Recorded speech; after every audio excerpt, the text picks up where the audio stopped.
જય શ્રી કૃષ્ણ, જય માતાજી. મારા વહાલા દર્શક મિત્રોને રેખા રાદડિયાના સ્નેહ ભર્યા નમસ્કાર. મિત્રો, આજે વાત કરીશું વધી ગયેલ પિત્ત શાંત કેમ કરવું અને ખીર ખાવાનું સચોટ મહત્વ શું છે અને ભાદરવા મહિનામાં શ્રાદ્ધ કેમ આવે છે. તો આપણે આજે એ બધી વાતો કરીએ.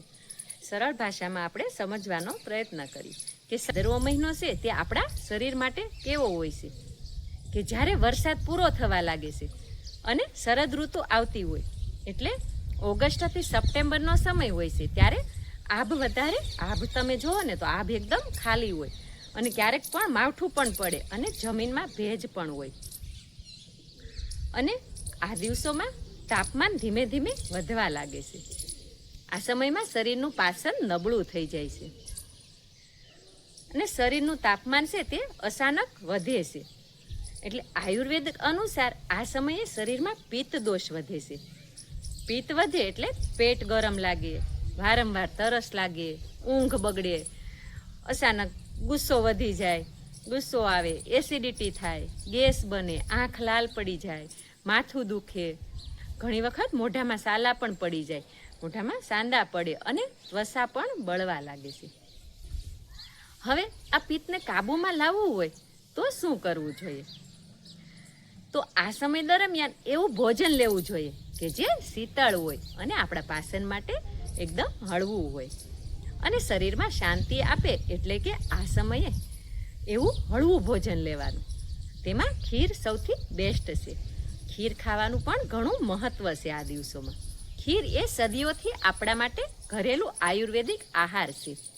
દૂધ, ચોખા અને સાકરથી બનેલી ખીર પિત્તને શાંત કરે છે અને પાચન માટે હળવી હોય છે અને એક પવિત્ર ભોજન પણ છે. દૂધમાં શીતળતા હોય છે અને ચોખા પાચન તંત્ર માટે હળવા હોય છે અને સાકર પાચન ક્રિયા સુધારે છે. ખીર ખાવાથી પેટ એકદમ ઠંડુ રહે છે, ઊંઘ પણ સારી આવે છે અને ત્વચામાં નિખાર આવે છે અને મન છે તે શાંત થાય છે. ખાસ કરીને ભાદરવા મહિનામાં જ્યારે પિત્ત વધી જાય ને ત્યારે ખીર ખાવી ખૂબ જ મહત્વ છે. આપણા આયુર્વેદમાં પણ ખીર ખાવાનો ઉપચાર આપેલો છે. હવે આપણે વાત કરીએ કે ભાદરવા મહિનામાં શ્રાદ્ધ કેમ આવે છે. ભાદરવા મહિનામાં જ કેમ શ્રાદ્ધ આવે? આપણું પ્રાચીન શાસ્ત્ર કહે છે કે ભાદરવા મહિનાની પૂર્ણિમા પછી આવતા 15 દિવસ, જેને આપણે પિતૃ પક્ષ કહીએ છીએ, ભગવાન યમરાજા પણ આ દિવસોમાં આત્માઓને પૃથ્વી પર જવા દેશે, એવું સ્કંદ પુરાણમાં લખેલું છે. એ પૂર્વજોના આત્માઓ માટે શ્રાદ્ધ કરવું ખૂબ જ જરૂરી છે. શ્રાદ્ધ કરવું, ખીર, પૂરી, ભોજન અર્પણ કરવું એ આપણી કૃતજ્ઞતા પણ દર્શાવે છે. આપણી કૃતજ્ઞતા દર્શાવવાનો માર્ગ છે. પૂર્વજોએ આપણને જે પ્રેમ, ઉછેર, સંસ્કાર આપ્યા એ બદલ આપણે એમની આત્માને ભોજન આપીએ અને એમની આત્માને આપણે કે ખીર છે તે શાંતિનું અને સત્વનું ભોજન છે. ખીરમાં દૂધ હોય છે જે સમર્પણ અને પવિત્રતાનું પ્રતીક છે. ભાદરવો મહિનો પિત્ત વધારવાનો સમય છે. આપણા શરીરની અંદર ખૂબ જ પિત્ત વધી જાય છે અને આત્માઓને પણ પૃથ્વી પર આવવાનો સમય છે. એટલે જ શ્રાદ્ધ પણ ભાદરવા મહિનામાં જ આવે છે.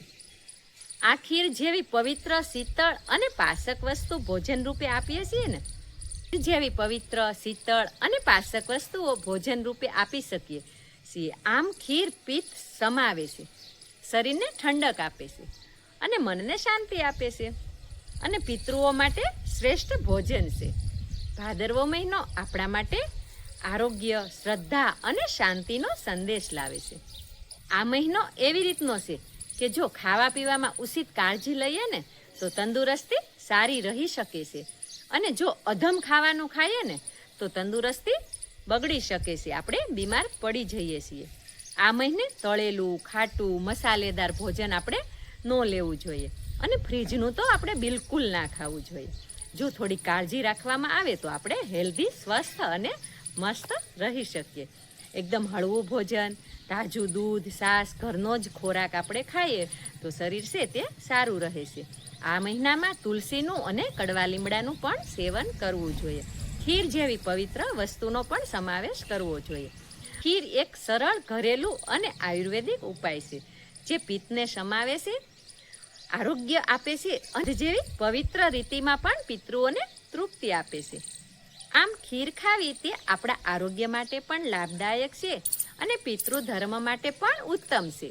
આ દિવસોમાં રોજે એક વાટકી ખીર ખાવી ખૂબ જ ફાયદો થાય છે.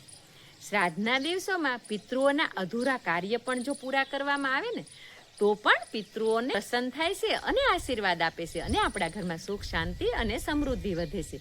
આજના દિવસે બધા ઋષિ મુનિઓને અને બધા પિતૃઓને આપણે કોટી કોટી નમસ્કાર કરીએ. ભગવાન બધાને સ્વસ્થ રાખે, સુખી રાખે અને નિરોગી રાખે તેવી પ્રાર્થના કરીએ. જો મારો વિડીયો ગમ્યો હોય તો લાઈક, શેર અને કમેન્ટ કરતા જજો. જય માતાજી.